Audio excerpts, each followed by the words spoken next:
Hi guys! Ang topic natin ngayon ay bank reconciliation. So maraming nahihirapan sa bank recon. Kaya unang tip muna guys, panoorin nyo muna yung video ko about cash, yung part 1. Na-discuss ko dun yung about checks, yung demand deposit, current account or checking account. Kung paano nag-work yung checks and ano yung mga entries ng issuing entity and nung paying bank. So, kailangan nyo muna kasing malaman yon para mas maging madali yung bank recon. There are 3 kinds of bank deposits. So, namely, demand deposit, savings deposit, and time deposit. So, yung demand deposit is the current account or checking account or commercial deposits where deposits are covered by deposit slips and where funds are withdrawable on demand by drawing checks against the bank. So, iyan yung na-discuss natin nung sa unang chapter dun sa checks, 'di ba? Yung current account or checking account. Ang tawag din sa kanya ay demand deposit. So, ang demand deposit is usually non-interest bearing. However, some banks allow a demand deposit account as interest bearing. So, yung pangalawa naman is savings deposit. In a saving deposit, the depositor is given a passbook upon the initial deposit. And the passbook is required when making deposits and withdrawal. So, ito yung kadalasan na na-i-open natin yung mga savings deposit. So, ito yung binibigyan tayo ng passbook na every time na mag-withdraw tayo at magde-deposit ay nire-require yung passbook. So, withdrawals are made anytime but the bank sometimes may require notice of withdrawal. So, lalo na kapag malaki yung i-withdraw mo. So, kailangan mo mag-notice muna dun sa bangko. And yung pangatlo is time deposit. The time deposit is similar to savings deposit in the sense that is interest bearing. Okay? So, a time deposit is evidenced, however, by a formal agreement embodied in an instrument called Certificate of Deposit. Ito, na-discuss din natin yan sa chapter 1. So, yung time deposit, pwede siyang ma-classify as cash equivalents, short-term investment, or long-term investment. So, sa tatlo na yan, dyan sa tatlo na yan, yung demand deposit, savings deposit, and time deposit, ang ginagawan lang natin ng bank reconciliation ay yung demand deposit. Okay? Or yung current account or checking account. What is a bank reconciliation? So, a bank reconciliation is a statement which brings into agreement the cash per book and cash balance per bank. So, ibig sabihin, i-reconcile natin yung cash in bank recorded sa libro ng entity and yung cash balance na recorded sa libro naman ni bank. So, ibig sabihin, may mga transaction or na-record si book or dun si entity na hindi pa nagre-reflect dun kay bank. Or merong transaction or items na nag-reflect na kay bank pero hindi pa nagre-reflect dun sa record ng entity. Kaya nagkakaroon tayo ng bank reconciliation. The bank reconciliation is usually prepared monthly because the bank provides the depositor with the bank statement at the end of every month. So, pag sinabi natin bank statement is a monthly report of the bank to the depositor showing the cash balance per bank at the beginning, deposits made by the depositor and acknowledged by the bank, the checks drawn by the depositor and paid by the bank, and the daily cash balance per bank during the month. So actually, the bank statement is an exact copy of the depositor's ledger in the records of the bank. So kapag na-receive ni entity yung bank statement, kasama dyan yung mga canceled checks and any debit or credit memoranda that have affected the depositor's account. So yung mga canceled checks, yun yung checks issued by the depositor and paid by the bank during the month. So, kasama ng bank statement, yung mga issued checks ni entity, babalik sa kanya yon. So kaya siya tinawag na cancel checks because they are literally canceled by stamping or punching to show that they have been paid. So kaya kasama nung bank statement yung mga canceled checks na marireceive ni entity. So yun yung gagawin natin ng bank recon. Iko-compare natin yung cash in bank na record ni entity dun sa cash balance na ine-record ni bank. So review lang natin saglit yung entry sa libro ni entity tsaka sa libro ni bank. So pag nagkaroon ng deposit at nag-issue ng check si entity, so nagamit yung checking account niya, ano yung entry sa kanya at ano yung entry sa kay bank. So ito yung na-discuss natin dun sa cash, yung part 2, yung checking account. So let's say kunyari nagkaroon ng collection si company A at yung collection niya na yun dineposit niya dun sa bank niya. So ang entry niya, debit cash in bank.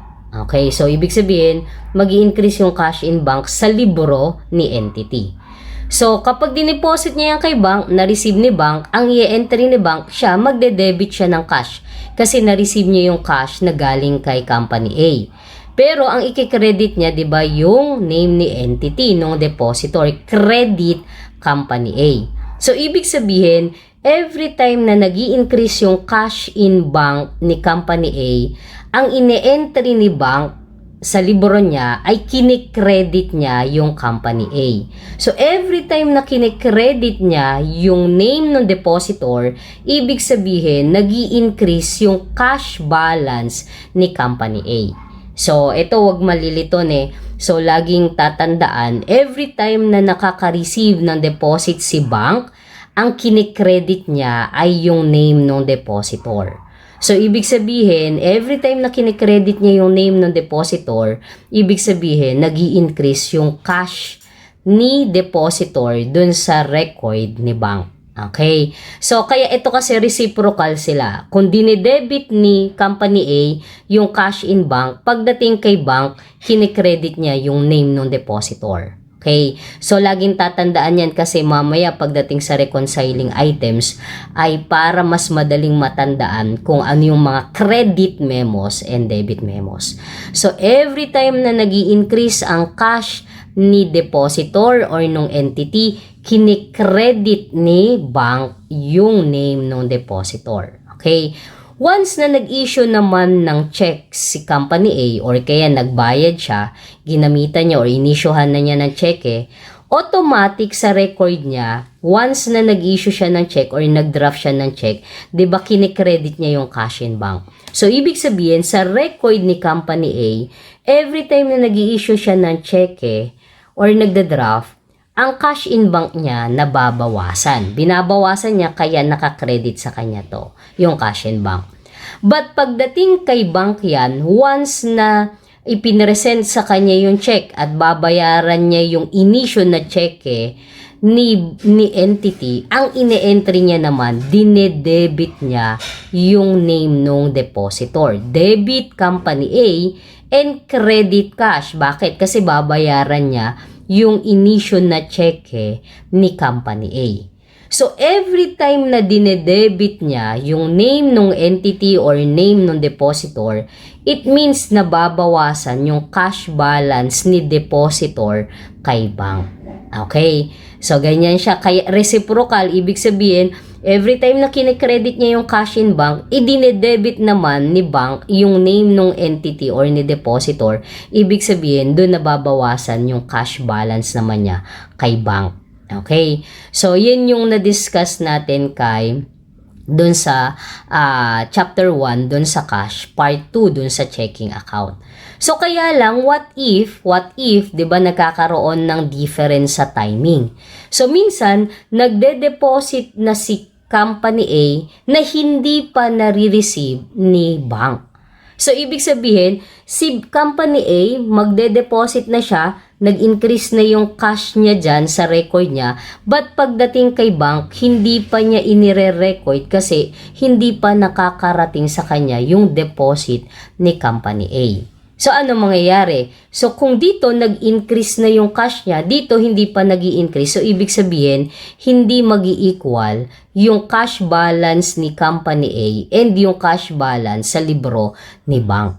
Or, pwede namang nag-issue ng check si Company A, pero hindi pa pinapresent kay bank. So, ibig sabihin, pagdating kay entity A, Company A, binawasan niya na yung cash balance niya. Pero since hindi pa nagre-reflect or hindi pa nape-present kay bank yung cheque na yun na inisyo niya, hindi niya pa babawasan yung account ni depositor ni Company A. So, ano mangyayari doon sa cash balance sila? Hindi sila mag-i-equal. So, kaya doon tayo pumapasok, doon tayo nagagawa ng bank reconciliation. Kasi dapat sila ay equal balance. Kung nai-record dito, dapat nai-record dito. Kung nai-record dito, dapat i-record dito. May mga transactions din naman na nai-record na ni bank pero hindi pa nagre-reflect sa libro ng entity. So, for example, nagkaroon ng collections pala si Company A. So, directly dineposit na dun sa bangko ni Company A. So, si bank, ire-record niya yon as debit cash and credit Company A. So, kinredit niya na yung Company A kasi nag-increase yung cash balance ni Company A doon kay bank. But hindi pa yan na ire-reflect or hindi pa na ire-record ni Company A. So, ibig sabihin, kung nag-increase na yung cash balance sa bank, kay entity, hindi pa nag-i-increase. So, hindi na naman magbabalance yung cash nila. So, kaya magkakaroon ulit ng reconciliation. So, pwede rin namang nagkaroon ng loan. Si Company A nag-loan kay bank. So, si bank, ang ginawa niya ay ikinredit niya na agad dun sa account ni Company A. So, dinebit niya yung loans receivable at kinredit niya sa account ni Company A. So, ano nangyari? Mag-i-increase din yung cash balance sa libro ni bank, but pagdating kay Company A, hindi niya pa na i-record or na i-reflect as increase din dun sa cash niya. Okay? So, ganun din pag nagkaroon ng NSF or kaya service charge. So, recorded na kay bank, dinebit niya na yung account ni Company A. So, ibig sabihin, nag-decrease na yung cash ni Company A sa libro ni bangko. Pero, hindi pa na i-record or na i-reflect as deduction sa libro ni Company A. So, ano mangyayari? So, yung cash balance ni Company A sa libro ni bank ay magde-decrease or nag-decrease na. But pagdating kay Company A, hindi pa nagre-reflect. So, at the end of the month, hindi ulit ba-balance or mag-i-equal yung cash balance nila. So, kaya meron tayong bank reconciliation. So, dapat kapag nag-increase yung cash ni Company A, mag-i-increase din yung cash balance niya sa libro ni bank. Or kapag nag-decrease ito, so dapat magdi-decrease din ito. So at the end of the month, dapat equal yung cash balance. Okay? Guys, pangalawang tip para mas maging madali yung bank recon. Dapat alam na alam ninyo yung mga reconciling items. So, ito magagamit din nyo to sa chapter 3 pagdating sa proof of cash. So, kailangan din natin yung reconciling items na yan. So, meron tayong dalawa, book reconciling items and bank reconciling items. So, sa book reconciling items, ang tatandaan ninyo, credit memos, debit memos, and errors. Sa bank reconciling items, ito naman yung deposits in transit, outstanding checks, and errors. So, sa bank recon, di ba, kino-compare natin yung cash balance as per book and yung cash balance as per bank. So, pag hindi sila equal, so dapat ay gumawa tayo ng bank recon para ma-equal yung cash balance per book and yung cash balance natin as per bank. So, pag sinabi nating book reconciling items, itong credit memos and debit memos, yan yung mga items na recorded kay bank, pero hindi recorded kay book. So, ibig sabihin na i-record na ni bank, pero hindi pa na i-record ni book. So, para mag-equal sila, sabi natin, di ba, dapat equal yung cash balance. So, para mag-equal sila, tung credit memos and debit memos ay dapat i-record ni book. So, kaya ang tawag sa kanya, book reconciling items. Okay? So, pag book reconciling items, yan yung mga items na recorded na kay bank, pero hindi pa na i-record ni book. So, kaya, para mag-equal yung cash balance natin, so, idadagdag or ima-minus natin yung credit memos and debit memos. So, i-reflect natin dun sa cash balance ni per book or ni entity. Pag sinabi naman nating bank reconciling items, itong deposits in transit and outstanding checks, ito recorded naman yan kay book. Pero hindi pa na ire-record ni bank or hindi pa reflected sa record ni bank. Okay? So kaya yung bank reconciling items ay recorded kay book pero hindi pa na i-record kay bank. So, para mag-equal yung cash balance nila, so dapat i-record ni bank or idadagdag or ima-minus natin dun sa cash balance natin as per bank, yan deposits in transit and outstanding checks. Kaya siya tinawag na bank reconciling items. So, ulitin lang natin, yung book reconciling items, yun yung mga items na recorded na kay bank pero hindi pa na ire-record ni book. So, kaya pag nagawa tayo ng bank recon, yung credit memos and debit memos, yan yung ire-record natin dun sa cash balance as per book.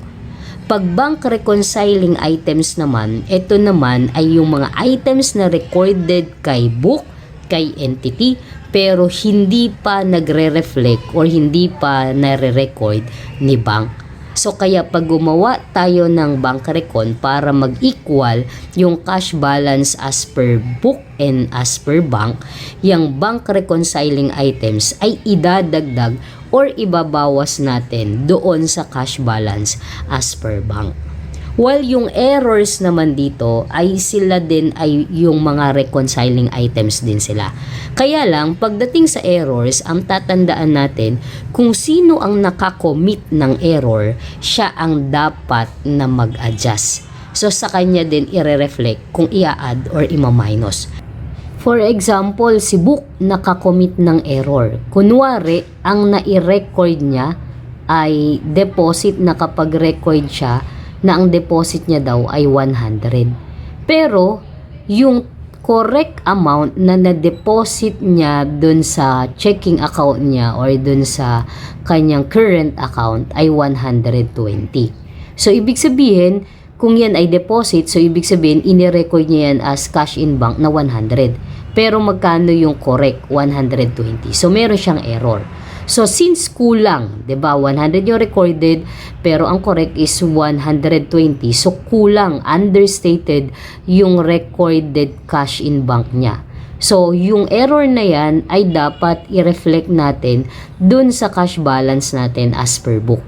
So, since understated yung cash in bank niya, so pagdating dun sa error, i-add natin yung 20. Kasi ito yung recorded, so dadagdag natin yung 20 ngayon, so adjustment, so magiging correct na 120. Okay? So ganun din pagdating naman kay bank. Kapag si bank naman yung nakakommit ng error, sa cash balance as per bank naman natin, i-reflect yung error at i-correct. Okay? Let's say na i-record ni bank yung service charge na 5,000. Ito yung recorded. Yung recorded niya ay 5,000 yung service charge. So, yung service charge deduction yan sa cash balance ni entity, no? So, na-i-charge niya ng 5,000. So, na-i-record niya 5,000 deduction sa cash. Pero, ang correct pala na service charge ay dapat ay 7. So, ibig sabihin, understated kulang yung service charge niya na nai-record or nai-charge kay book, kay entity. So, magkano dapat? 7,000. So, ibig sabihin, kailangan yung error na yan ay kay bank din natin idadagdag or ibabawas. So, dito, since kulang yung na-charge niya kay book, so, dadagdagan pa natin yung charge natin. So, dadagdagan pa natin ng 2. So, babawasan pa natin ng 2. So, ito kasi, naibawas niya na yung 5. So, dapat daw 7. So, kung naibawas niya na yung 5 na yan, so, ito na lang yung adjustment natin. Dadagdagan natin ng 2,000 or deduction. Babawasan pa natin ng 2,000 yung cash balance ni entity. Okay? So, i-reflect natin yan dun sa cash balance as per bank. Kasi si bank yung nakakommit ng error. So, basta ang tatandaan, kung sino ang nakakommit ng error, sa kanya magre-reflect yung adjustment. Okay? So, ganyan lang pagdating sa reconciling items. So, tatandaan lang, yung book reconciling items ay yun yung mga items na recorded kay bank, hindi pa na-reflect sa libro ni entity. Kaya, yung credit memos and debit memos ay kailangan nating idagdag or ibawas dun sa cash balance as per book kapag gumawa tayo ng bank recon.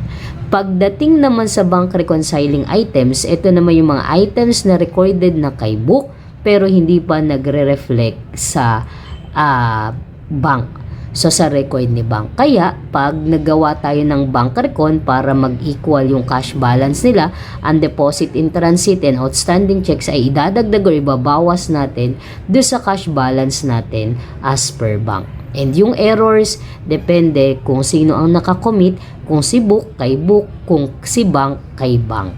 Okay? So, unahin natin i-discuss yung book reconciling item. So, una dyan, yung credit memos.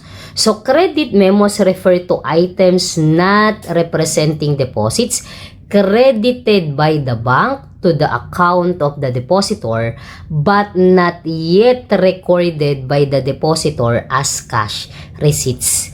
So, ibig sabihin, yung mga credit memos na yan, yung sa libro ni bank, kinredit niya na yung account ni company A. So, ibig sabihin, kung kinredit niya na yan, ibig sabihin, nag-increase na yung cash balance ni company A sa libro ni bank. So, kinredit niya na yan, kaya tawag sa kanya ay credit memo.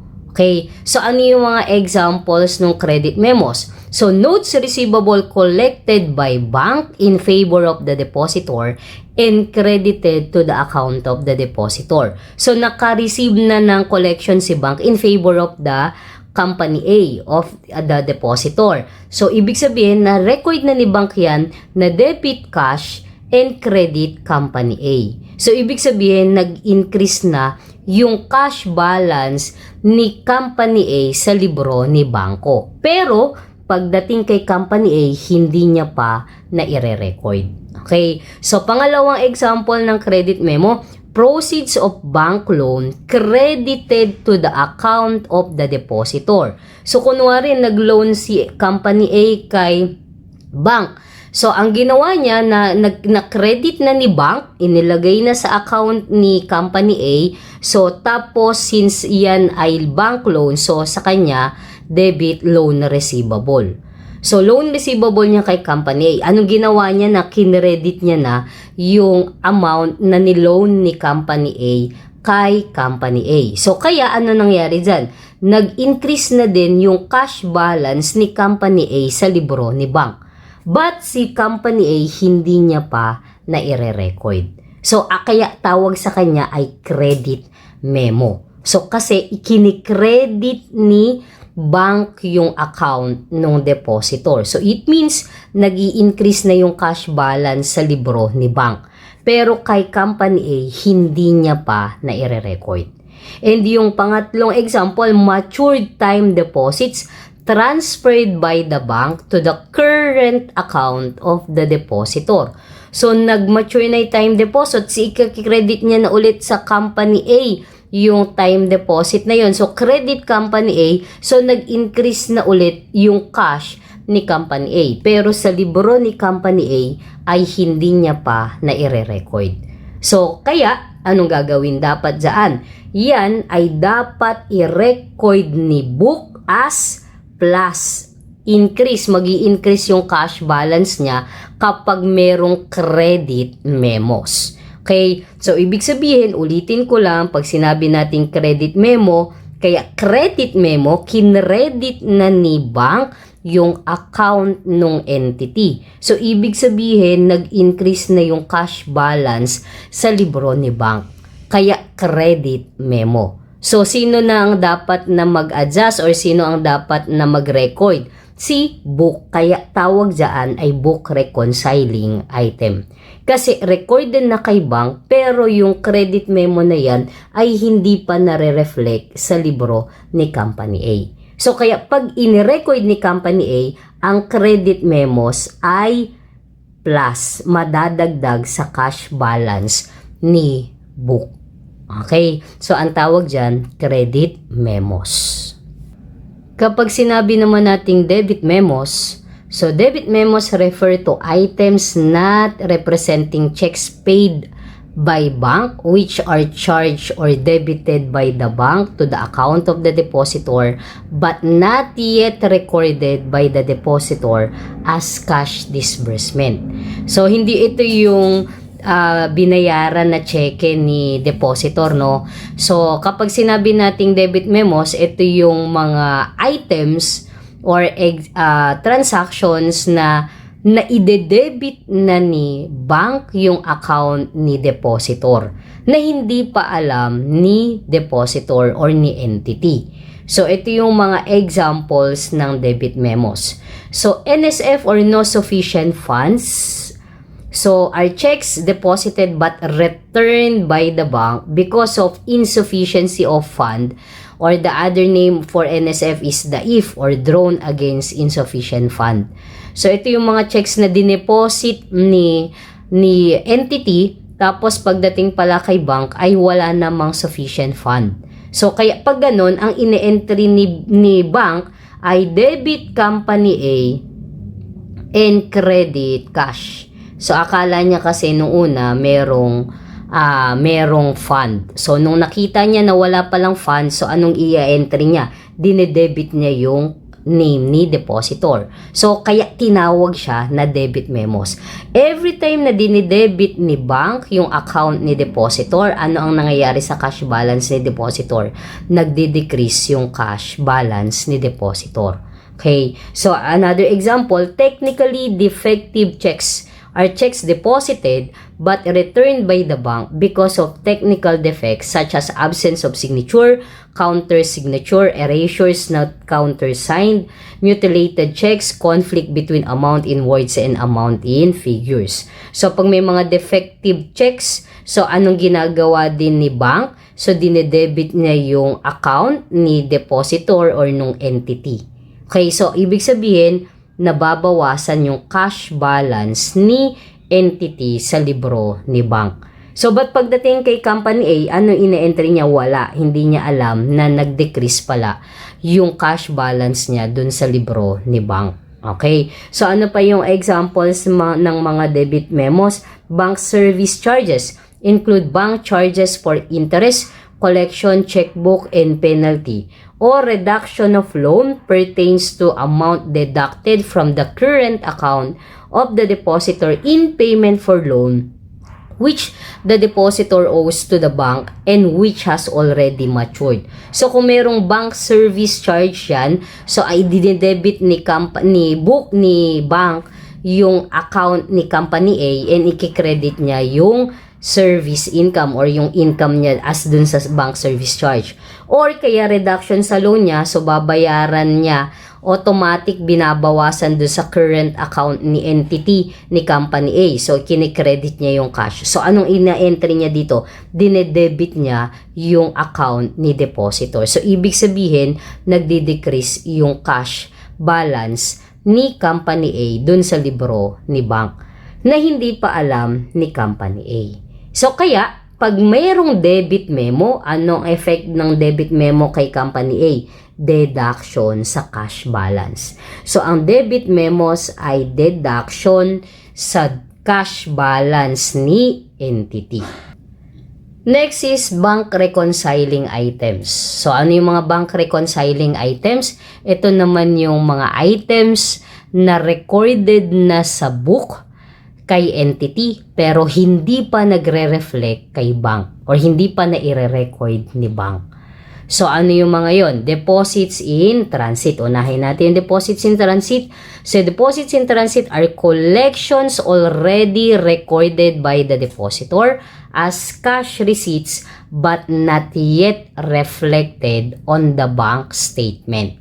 So, ibig sabihin, sa libro ni entity, na i-record niya na yan as debit cash in bank.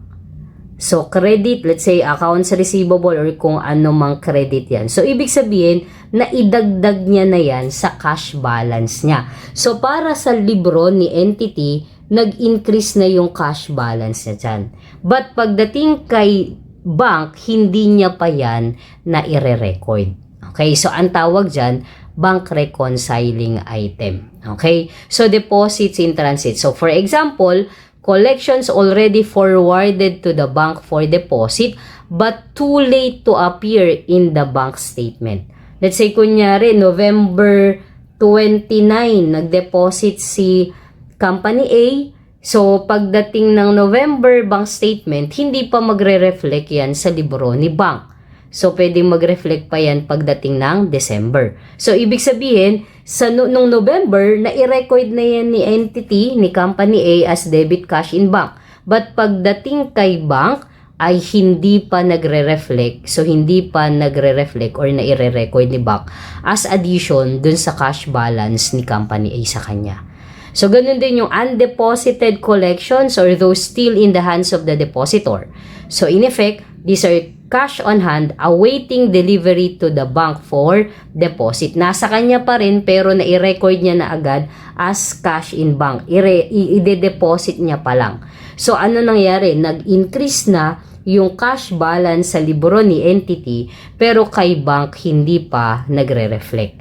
So, kung nag-increase yan sa cash balance ni entity, dapat mag-increase din yan sa libro ni bank. Kaya, yung mga deposit in transit ay plus ang mga deposit in transit kay bank.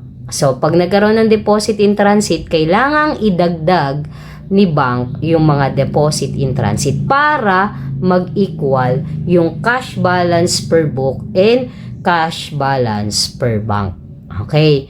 So, yan yung deposits in transit. Yung pangalawa naman na bank reconciling items ay outstanding checks. So, pag sinabi natin outstanding checks are already recorded by the depositor as cash disbursement but not yet reflected on the bank statement. So, outstanding checks include checks drawn and already given to payees but not yet presented for payment. So, ibig sabihin, ito naman yung mga outstanding checks, yan ay inirecord na ni depositor as cash disbursement. Binawas niya na agad sa cash balance niya. Pero, hindi pa nagre-reflect as deduction doon sa libro ni bank. So, kaya pagdating kay Company A, in-entry niya na yan as debit, let's say, accounts payable or kung ano man yung dinebit niya and kinredit niya na agad yung cash in bank. So, kinredit niya na agad. Ibig sabihin, binawas niya na yan sa cash niya. So, ano yung example dyan? Checks drawn and already given to payees but not presented for payment. So, nagbayad na siya. Pwedeng binigay niya na yung check pero hindi pa pine-present ng payee yung check doon kay bank. So, pagdating kay Company A, ine-record niya na yan as deduction doon sa cash in bank niya. But pagdating sa libro ni bank, wala pa siyang record. Hindi niya pa na ide-deduct yung checks drawn ni Company A. Okay? So, kapag ganyan, so ano mangyayari? Nag-decrease na yung cash balance dito pero sa libro ni bank, hindi pa nagdi-decrease. Okay? So, Ano tawag dyan? Yan ay outstanding checks. So, yung outstanding checks, deduction yan pagdating kay bank. Okay, so pag nag-reconcile natin sila, pag merong outstanding checks, so dapat sa libro ni bank, yan ay deductions. Kasi dinideduct na yan ni company A, ni entity sa libro niya, pero hindi pa nagre-reflect kay bank. Okay, certified checks. Ito, certified checks. A certified check is one where the bank has stamped on its face the word accepted or certified, indicating sufficiency of fund. So, when the bank certifies a check, the account of the depositor is immediately debited or charged to ensure the eventual payment of the check. So, ito guys, huwag nyong kakalimutan. Pag nagkaroon kayo, nakita nyo merong certified checks. So, certified check should be deducted from the total outstanding checks. If included therein because the certified checks are no longer outstanding for bank reconciliation purposes. So, di ba pag meron sinabi natin, pag merong outstanding checks, so inileles yan sa libro ni bank. But kung merong certified checks dyan, let's say, meron siyang outstanding checks of 100,000, dyan sa 100,000 na yan, may certified checks na 5,000. Ibig sabihin, yung certified checks, pinresent na yan kay bank at inano niya na, sinabi niya na, okay, meron niyang sufficient fund. So, automatic nung pinresent na sa kanya yung check na yon, so pina-certify na sa kanya yon, dinedebit niya na agad yung account ni depositor. Kaya, kung merong outstanding checks yan na 100,000 at included dyan yung certified check na 5,000, ang dapat na i-deduct ng na outstanding checks ay 95,000. Kasi, dinededuct na natin yung certified check. Okay, ulitin natin, yung outstanding checks, sila yung mga checks drawn ni depositor, diniduct niya na dun sa cash, pero hindi pa nagre-reflect kay bank. Hindi pa yan nababayaran ni bank. So, kaya, pag ni-reconcile natin, dinideduct natin yung outstanding checks sa libro ni bank. Okay? So, kasi iyan ay dinro na, inisyo na cheque na ni depositor or ni entity. But kapag merong certified checks, anong gagawin? Yung certified checks at kung naka-include dun sa outstanding checks, tatanggalin na natin yung certified checks sa outstanding check. So, kaya dito, 100,000 minus 5,000, ang outstanding checks na lang na i-deduct natin ay 95,000. So, yung outstanding checks, yan ay deduction dapat sa libro ni bank. Forms of bank reconciliation. So, the following formats may be used in reconciling the book balance and the bank balance. So, meron tayong tatlo. Adjusted balance method, book to bank method, and bank to book method. So, the first method is preferred over the other two. So, ito yung ginagamit natin, adjusted balance method. So, under this method, the book balance and the bank balance are brought to a correct cash balance that must appear in the statement of financial position. So, dito sa adjusted balance method, ina-adjust natin yung cash balance as per book and cash balance as per bank kung magkano yung correct cash balance. So, yun yung inire-record natin sa financial position. So, ito yung una nating i-discuss, yung adjusted balance method. So, mahalaga na alam nyo muna yung adjusted balance method bago natin i-discuss yung book to bank method and bank to book method. Okay? So, kasi pag book to bank method naman, the book balance is reconciled with the bank balance, or the book balance is adjusted to equal the bank balance. So, pag book to bank, ina-adjust natin yung cash balance natin as per book para ang lumabas na cash balance ay kung magkano yung nakay bank. So, tawag doon book to bank method. Pag bank to book naman, so under this method, the bank balance is reconciled with the book balance, or the bank balance is adjusted to equal the book balance. So, ang i-adjust naman natin dito ay yung na kay bank para ang lumabas na cash balance natin ay kung magkano yung nasa libro ni entity. So, ang i-discuss muna natin ay yung adjusted balance method. So, dapat alam na alam nyo muna kung paano gumawa ng bank recon using adjusted balance method. Kasi magiging madali na lang yung book to bank and yung bank to book. Okay?